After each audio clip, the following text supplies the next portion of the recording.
Welcome to Murder with the Missus. I'm Darren. And I'm Amy. And today we're going to tell you about Jennifer Judd. Don't forget to smash that like button and go and check us out on YouTube, Spotify, Apple Podcasts, Podbean, and Facebook. Like, share, subscribe, and don't forget to tell your friends. Always tell your friends. Always. And this is going to be the last episode Of the year. So if you guys didn't catch our live, go and check it out. But hope you guys had a Merry Christmas. Have a safe, and Happy New Year's. Yes. Uber's a thing. Use it. Yeah. Or, call a friend. Call a friend. That's not drunk. Call a sober friend. Yeah. Please. Now, this was a listener request, so don't be shy.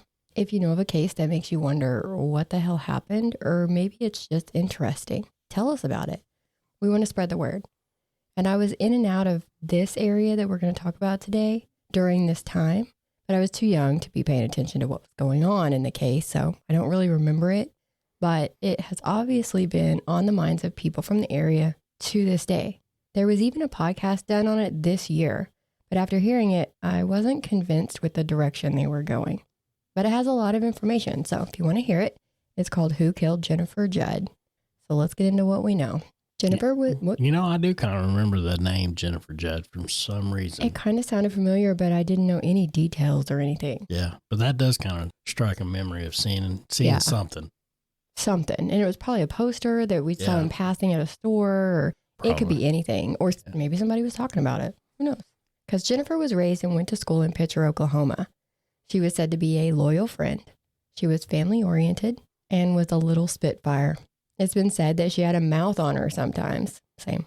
She was polite, weighing about 110 pounds, and in high school she played softball, basketball, and ran track. Her freshman year in high school, she started dating Judd. He went to a different school, but they had friends who were dating, so that's how they came to be. Justin was 6'2". He also played basketball, football, and spent a lot of time in the gym. Justin says they were competitive, where after basketball games, they would call each other to see who scored more points. That's cute. They broke up every week, it seemed like, and he talked about them breaking up once, and he sent her roses. She showed up at his school and returned them in person. So there's that little spitfire part we were talking about. She said, fuck your roses. Exactly. Fuck your roses. Take them back. Jennifer's sophomore year, she started working at a convenience store in Pitcher called Pitcher Express. She stayed working there after high school, and Justin got a job in Riverton, Kansas at a chemical plant named Alco. He worked in the guard shack there. This is one of those areas where it might sound like they're far apart, being in two different states, but it's really not. We'll talk about like Pitcher, Quapaw, and Miami, Oklahoma, which is in the corner where Oklahoma meets Kansas and Missouri. So it's all right there. So with her in Pitcher and him in Riverton, because she didn't go stay with him, so he was in Riverton. So his mom helped him find a duplex in Baxter Springs, Kansas, which would have been the middle point. Justin moved, that's like exit 1 off of 44. You're right there. Can't miss it. It's just, I think it's exit 1. It might be like exit 2. I don't know. Who knows? But Justin moved into the duplex and his mom had a key. So she would come over and do his laundry, clean up, things like that.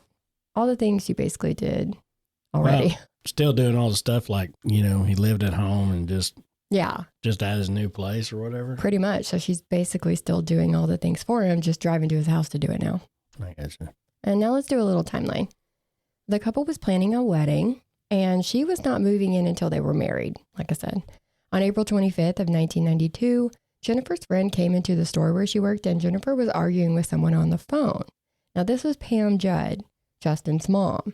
Jennifer said that she told Pam that all the shit that she'd been doing was her job now, and she told Justin that he needed to get his key back from her. A week later, on May 2nd, Jennifer and Justin got married. They went to Branson for their honeymoon, but on their wedding night, she called her mom crying. Her parents offered to come and get her, but she said that Justin was ready to come home, so they were going to cut the trip short and head back anyways. So Branson must be a big honeymoon place around here. Right? We did another case that went, in the Branson honeymoon too. I mean, right, that's what I'm saying. We go there, or we used to go there. We when used the to kids go were there little. all the time, you know, but I mean, our honeymoon wasn't there. But Yeah, but I mean, I would think a honeymoon, maybe Eureka Springs. it wasn't far off, though. I mean, it was Joplin. Listen, because let's age ourselves. Tattoos were not legal in Oklahoma then. Yeah. So our tattoo artist Well, was in Joplin. And our thing at the time was, you know, we went to flea markets and We did. and we got tattooed. So, I mean, we went and got some tattoos and Went to flea markets, got went tattoos. to the flea market, and there happened to be a tattoo place that we liked at the flea market. The so, guy I mean, was cool. He was good. Don't judge us. I see Listen. your little looking eyes. No, the best tattoo people are usually... Sorry. Yes. Got in their face.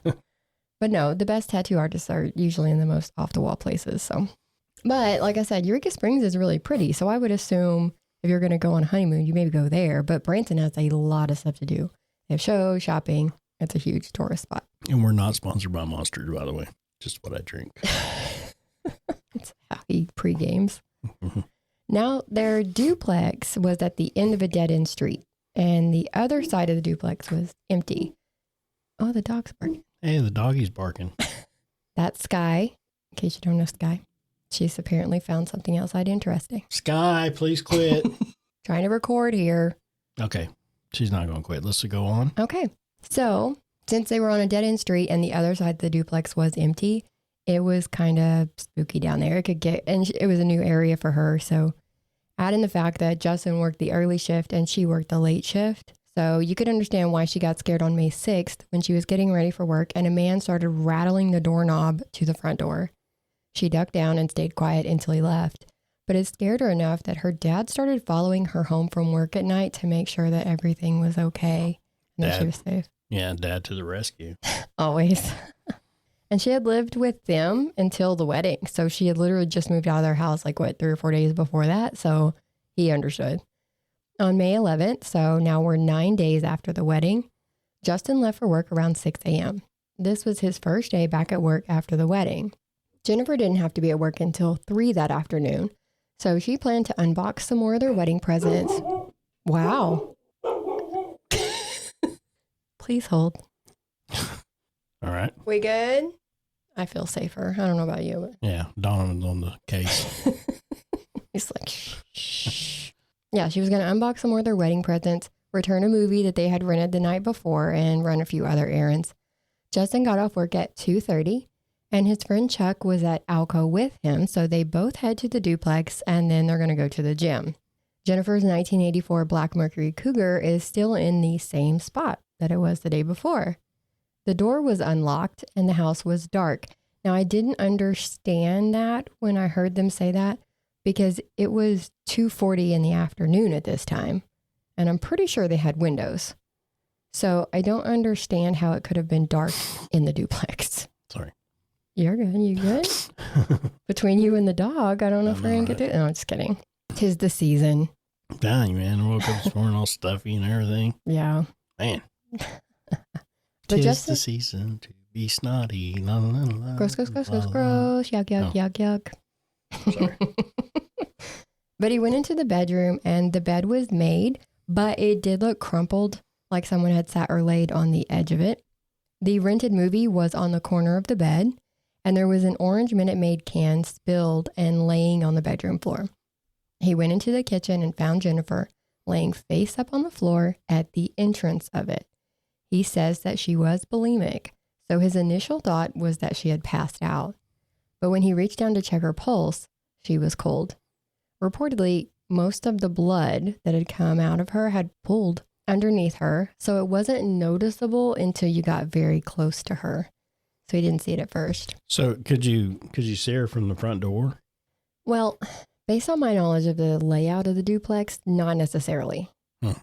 You maybe could have seen her feet, but he probably rushed in. I'm going to assume that he's going to think something's wrong. So he probably came in and was looking eye level, not down.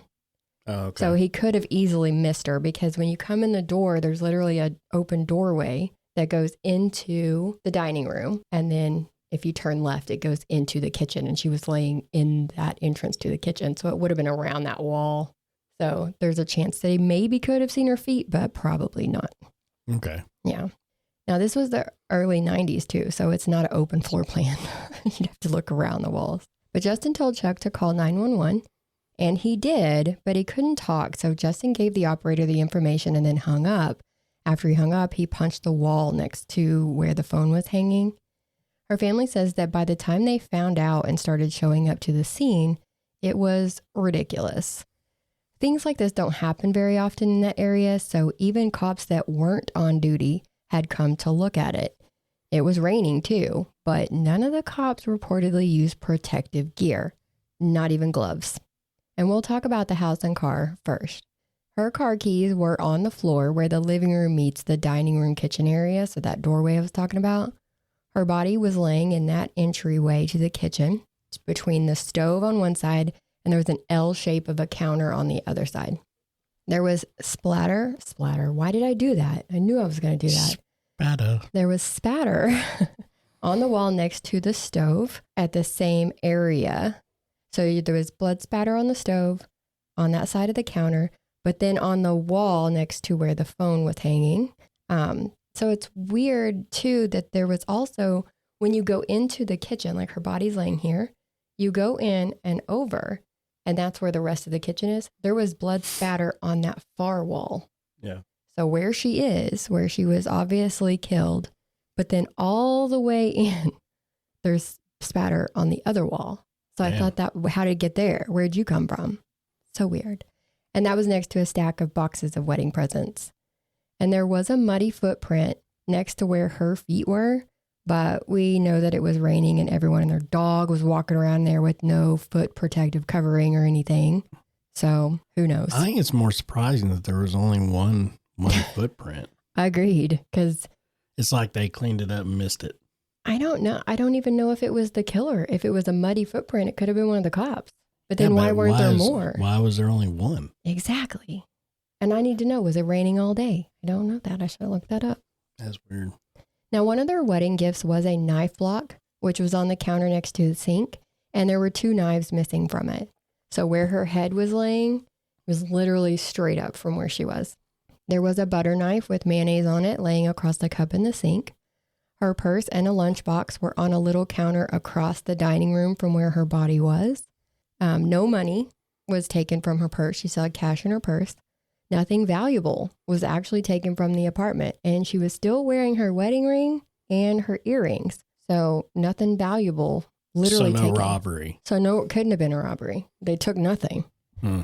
Inside of her car, in the driveway, they found her wedding books, like the photo album, guest book. They found cards, that kind of stuff, along with a cellophane bag with a sandwich in it, fruit, and another unopened can of that Minute Maid. Jennifer's cause of death was exsanguination. So she bled to death, according to her autopsy that was done the next day. And she had been stabbed 3 times in the back with the knife from that knife block that had an 8-inch blade. One of these stab wounds dissected her heart. The knife broke. Well, the handle broke off the knife, so the blade was still in her back. Since she was found laying face up, it is believed that she was rolled over, and then the killer used this smaller knife from that knife block to then stab her 6 times in the chest. 5 of these were in a vertical line, and I'm talking straight on top of each other, like 1, 2, 3, 4, like straight down. Yeah. So if you think about that, this was not a frenzied stabbing. Stop looking at the camera. I can't. I can't. She keeps looking up at the monitor. I do. But because I need to see if they can see my hands. See what I'm saying? Well, I can tell you. They were straight in a line. They can. Straight in a line. She obviously wasn't I see fighting back. She wasn't moving. She wasn't nothing. I'll change that. Change what? I'll change the view. What are you talking about? I'll change the view. That way it can show you actually doing your hand gestures. Oh. Because I'm sitting here with my hands in my pockets. So, I mean. You are. Anyways, so you had the 5 in a line, and then next to that 4th one, like literally right over, was 1 more. So really weird. She had multiple abrasions to her left hand, nose, the corner of her left eye, upper back, and a 5-inch abrasion to her occipital area of the scalp, all caused by a heavy instrument, fist, or foot. And that little area caused like a bleeding between her brain and her scalp. So that Well, I mean, she was obviously beaten and stabbed. Obviously. Was there anything else? Like a sexual assault? No. Yeah, anything. No. There was no signs of sexual assault or anything else. It's like, how did the blood get all the way across? How did it get across the room? It's like... I don't know. One muddy footprint. One muddy footprint, yes.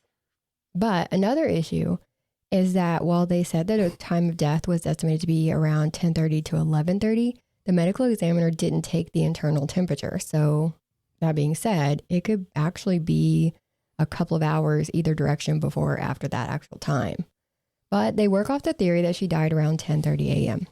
They have to look at Justin first, right? Always start with the spouse or significant other. It's now been 32 years since this happened. Lots of people have been interviewed. Stories have changed. And as always, there's conflicting information. So let's talk about Justin and go back just a little bit. Back to before the wedding. Her friends did not like him. And there have been reference to him being aggressive, degrading, and verbally abusive. People say that he didn't stand up for her when his friends talk shit on her.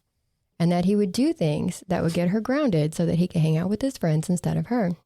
Her family said that a couple of weeks before the wedding, she wanted to call the whole thing off. And then 2 days before she died, she told her dad that she hated married life, hated Justin, and that he wasn't the person that she thought he was. And poor dad told her to give it time and it would get better. Many people said that at their wedding, he didn't even seem like he wanted to be there. And I've looked at some of those wedding pictures, and it's like the family photo of everybody standing and smiling, and he has no expression on his face. Did he ever cheat on her? Yeah. Well, okay, I can't say yeah like I was there.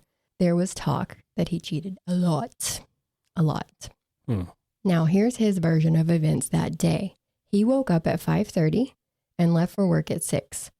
Now, he worked a rotating shift, so that day he was working 6:30 to 2:30. He told one of her friends that Jennifer had woke up having a nightmare in the middle of the night. Someone was trying to kill her. So Justin held her until she calmed down. Now, when he got up and left for work, she did walk him to the door that morning so that she could lock it behind him. Remember, because she was scared about the guy rattling the doorknob. He said he turned around and looked at her and saw a halo over her head. Once he was at work, he realizes that he forgot his lunch.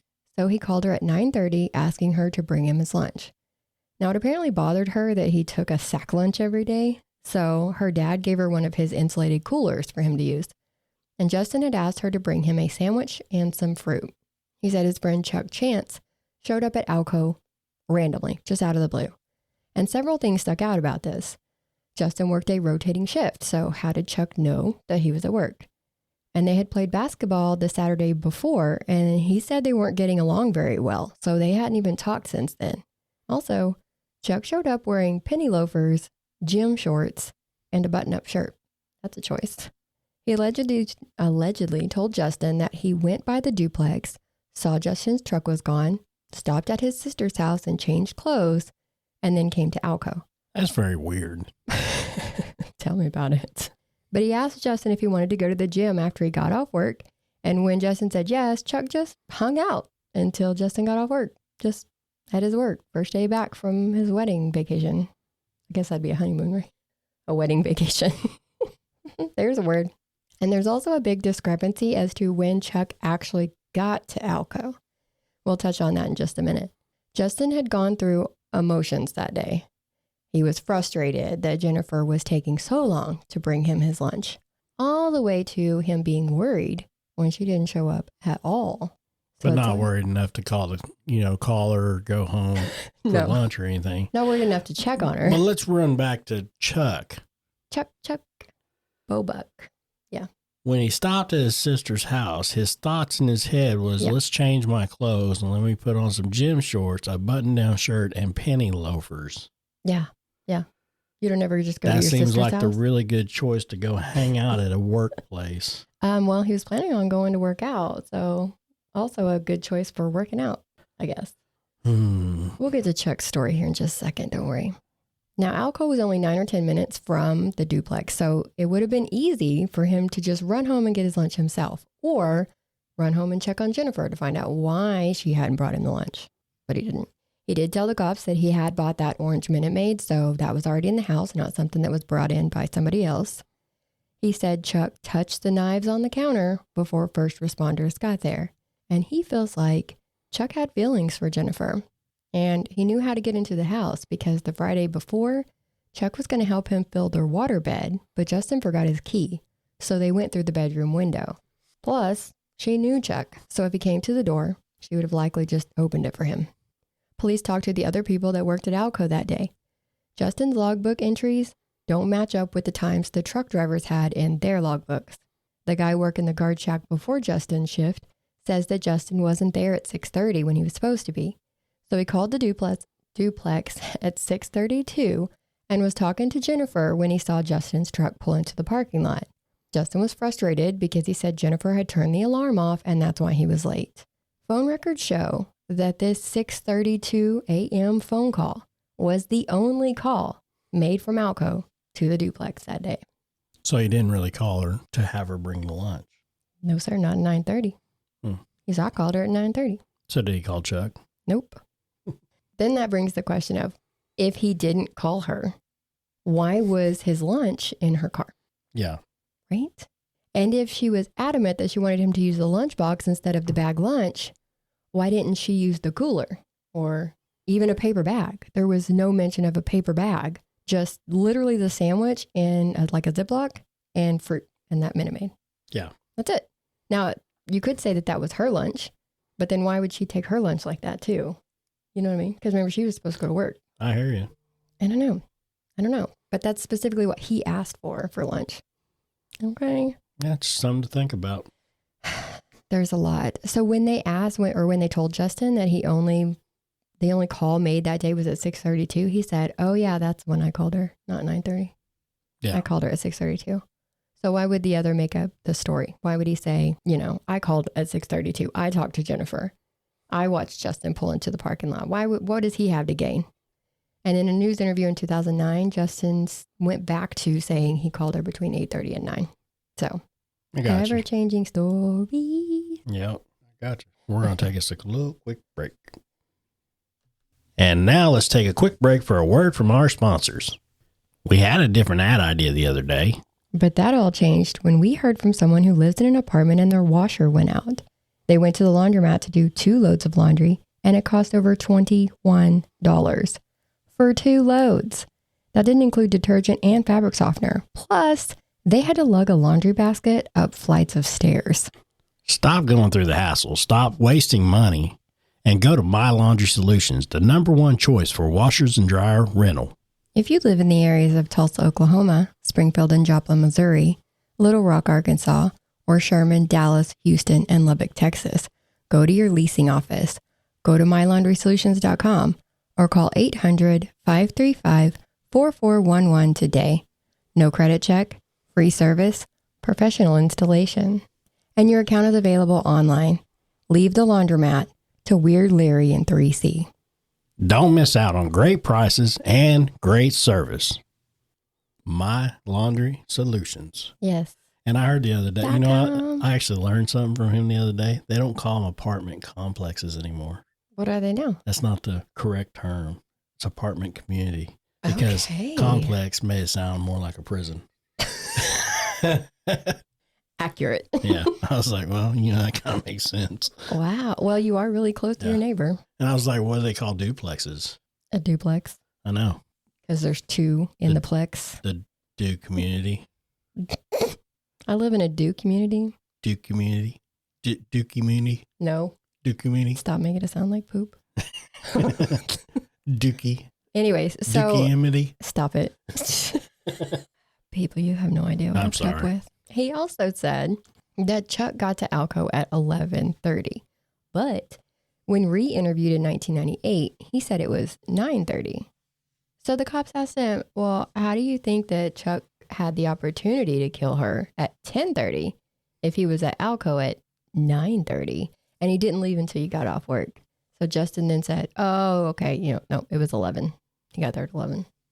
So nobody ever knows. But now he's stuck at 11.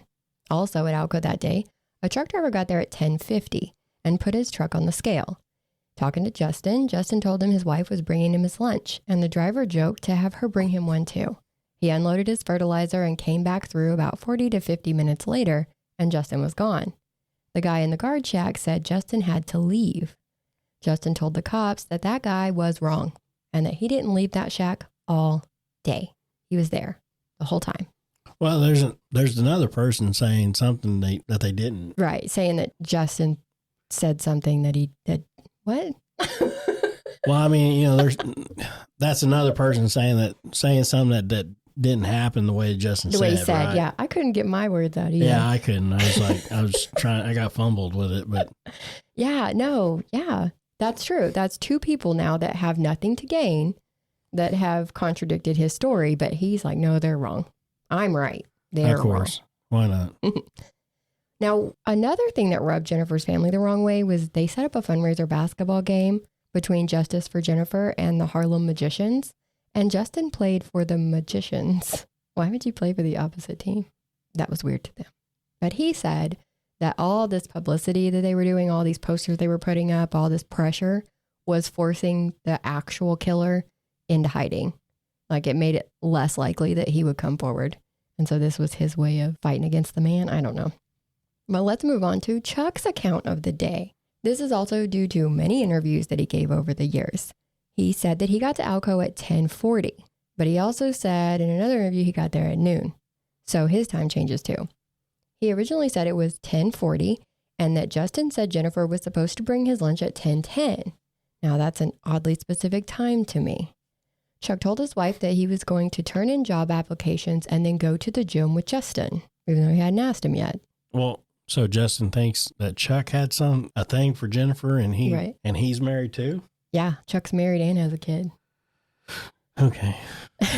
Was Justin, I don't know. Cheating with Chuck's the wife? I don't know. Oh. Good question. Now, Chuck left and he went to Commerce to get his gym bag. And then he got to the gym in Miami at 7:10. He worked out for about 30 minutes and then he stopped at the duplex at 8:15. He says that there was a woman with a briefcase on the empty side of the duplex. He pulled into Jennifer's driveway and the woman asked if the Judds lived there. He said yes, and then he left, realizing that if Justin's truck wasn't there, he had to be at work, right? He drove to Pittsburgh, Kansas to put in 2 applications for a job, and then went back to Commerce to deposit a check into his checking account. He went to the post office in Pitcher and then went to Galena, Kansas to apply for another job, but they had a sign posted that they weren't taking applications. So that's when he went to Alco to see if Justin wanted to work out. Now, maybe he was on 2-a-days because he had already worked out that morning. Maybe he did cardio that morning and wanted to do weights. Who knows? But the other thing that sticks out is that he did not mention going to his sister's house to change clothes. Does that mean that he was going around putting in job applications in gym shorts and that button-up shirt? Well, I mean, and don't forget the penny loafers. But maybe that's what made it What I don't get is like he went to Commerce. Deposited his check. Right. And if you don't know, Commerce is up here and then Miami is under that. And then he went to Pitcher. And then he went to Pitcher, which is under that. Or next to that. To go to the post office. Yes. And you're telling me there's no post office between Commerce and Pitcher. Well, I know Miami has a post office. Yeah. But who knows? Maybe I would say most towns have a post office. Even the smallest ones. Mm-hmm. That's true. But he was seen by witnesses at the post office at 11:30. And then he goes all the way to Galena. Which is back up. Yeah. Which is close to Baxter Springs. Mm-hmm. And then back. Yeah, so he's literally driving like this. Yeah. Boy, according to him. Somebody ain't got a job, boy. He's wasting it. Yeah, no wonder he had to deposit that check in the bank account. He had to cover that gas.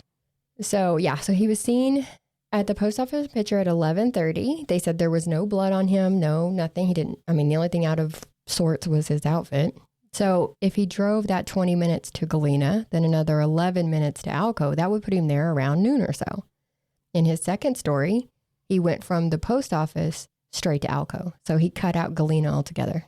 So the timeline is now changing again. Yeah. Now they drove this path. They drove his path of his right? And there was a 23-minute window of unaccounted for time. There were a couple of other people that they looked at too. They didn't stop at Justin and Chuck. Justin's best friend, Tommy, who was the best man at his wedding.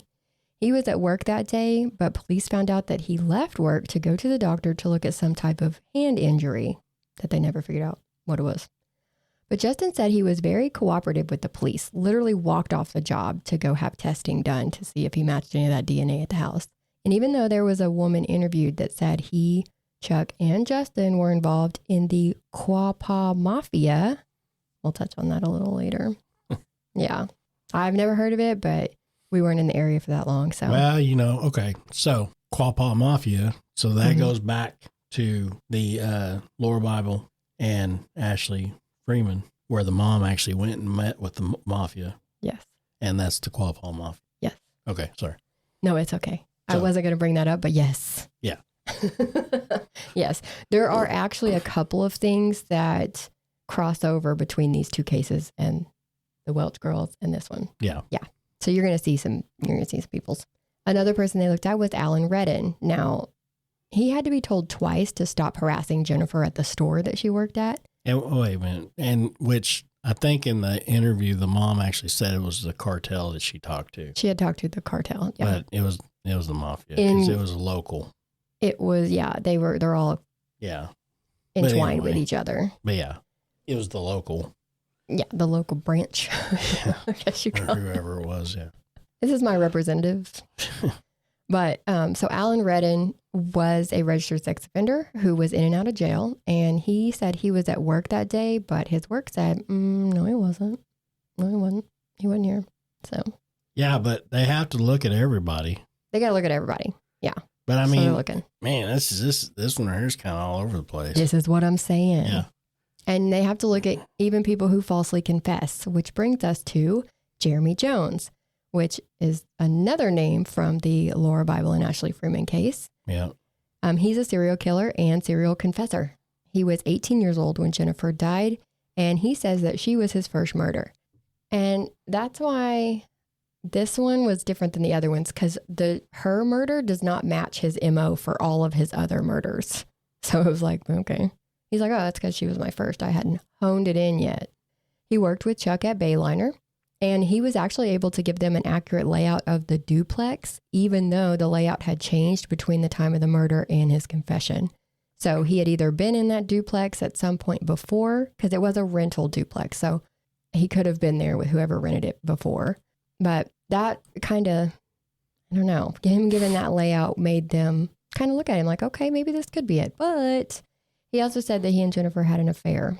And he said that he came into the duplex through the back door, even though they had just changed the lock on the back door. So he started saying things that did not add up. So once you get past that layout, there's really nothing that holds weight. And like I said, he's confessed to a bunch of different things, including the Laura Bible and Ashley Freeman, even though they knew he wasn't there. So let's talk about the Quapaw Mafia. As I mentioned, Tommy, Chuck, and Justin were allegedly part of this group in some way. Tommy's ex and Jennifer's friend says that Jennifer told her that she had found plastic bags with white powder in them behind the toilet tank at the duplex. This was about a week before she died. She confronted Justin, who said he would tell Chuck not to do it anymore. Allegedly, Justin came down hard on Chuck, and that was the real reason that Justin and Chuck weren't getting along before the murder, not because of some basketball game where they got into it. She said that Chuck used to do steroids with Jeremy Jones back in the day, so he was part of their group. But no one else in the area admitted to there being a Quapaw Mafia. So obviously none of this can be verified. Well, that's not surprising. No. I mean, why would you? Nobody's going to come out and say anything. So you can't really verify anything. I'm a gangster. One. Yeah, I'm sorry. It was me. Me. I do drugs. Yeah. I'm the mafia. It's me. The whole time. Yeah. Yeah. You got me. Exactly. So that's not something they can verify. Yeah. Chuck came out and said that Justin actually borrowed his car that day.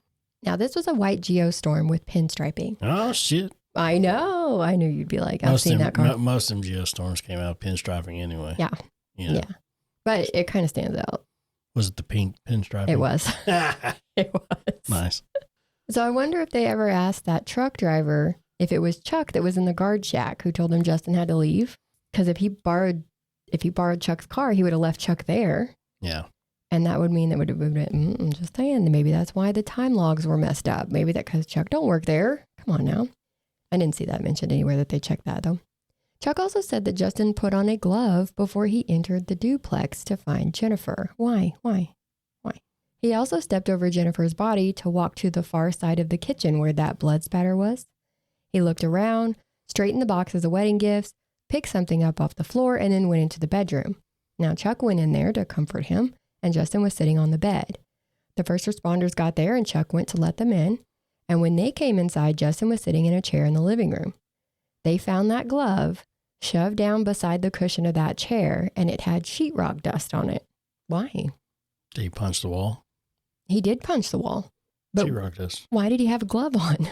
Why did he put a glove on before he walked in the door? Was he planning on doing a Michael Jackson impersonation when he got in there? He had one glove. I don't know. It's just weird. That's weird to me. I don't know. There is no I can't follow this. It's all over the place. It is. This is the problem. Yeah. They also collected hairs in the bedroom on the bedspread that haven't matched to anyone. The Minute Maid can on the bedroom floor didn't have usable prints on it. There were prints on the knife blade that was in her back, but they haven't been able to match them to anyone to date. The knife handle and the smaller knife have never been found. I wonder if he knocked a hole in the wall and then put the knife handle in the wall. Bro, did you just solve this case? No, it's kidding. They did change the layout of the duplex, so I don't think that wall's there any longer. They would have found it. Or if the people who did it... Unless it was a load-bearing wall. Right. Or the people who did it didn't realize that there was a murder weapon in there.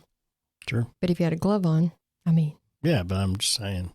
That could have been a quick and easy way to get rid of it. That's true. Because if it was an inside wall, it don't have insulation in it. No, it doesn't. It doesn't. No.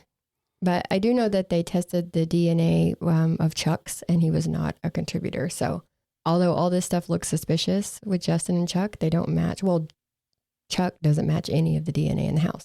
So yeah, and Justin lived there, so you'd expect his hair and his fingerprints to be everywhere. Everywhere, all over everything. Yeah. But was they? His DNA, yeah, it was everywhere. Okay, I was just making sure. Yeah. Just, I figured maybe he fucking cleaned up or something. Wiped it down. Well, yeah. His mom probably did. The neighbors around the duplex. Mom probably did. We know she does his cleaning. The neighbors around the duplex also had some fuckery to add to the mix. The neighbor 2 doors down said it was around 10:45 to 10:50 during the last showcase of The Price is Right, so he knows his times, when that white Geostorm pulled onto the street. It went past his place, and the road is a dead end, so he assumed it had to go to Jennifer's, right, since she's the only one down there. About 10 to 15 minutes later, it came back by leaving. He walked outside while describing it to the cops and said, "Oh, there it is," and pointed at Chuck's Geostorm sitting in Justin's driveway. 4 people say that they saw that car that day in the area, anywhere between 8 and noon. Another neighbor said it was about 11:30 to 11:45 when she saw it. The cops questioned the time, and she was adamant that she had to be home by noon that day, and she was unloading groceries when she saw it, so she had just got home. The police did not officially take her statement for the file. Of course not. It didn't match the timeline. And a truck driver says that around 11:30, that Geo sped past him in the area, and then he saw the same Geo at Alco when he got there at noon. So somebody was in a hurry to get back to Alco.